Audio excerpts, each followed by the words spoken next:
All right, today we are plugging into a topic that honestly affects every single one of us, but is so widely misunderstood: electrical safety.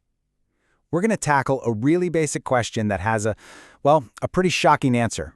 So here it is, the big question. You've got direct current, that steady flow you get from a battery. And then you have alternating current, the stuff that's powering our homes. Just take a second and think about it. Which one do you think is actually more dangerous? And the answer is AC.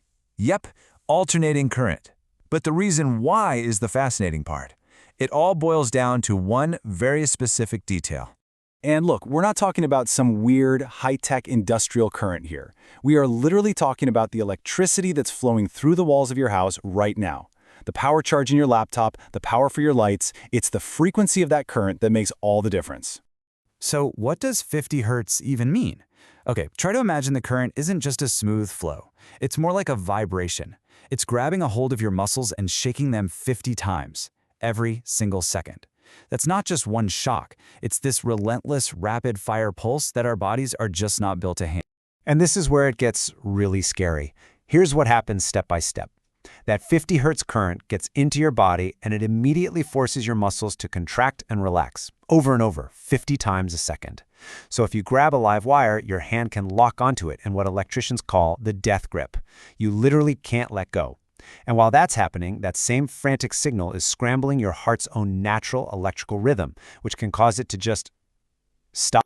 This right here shows the difference perfectly.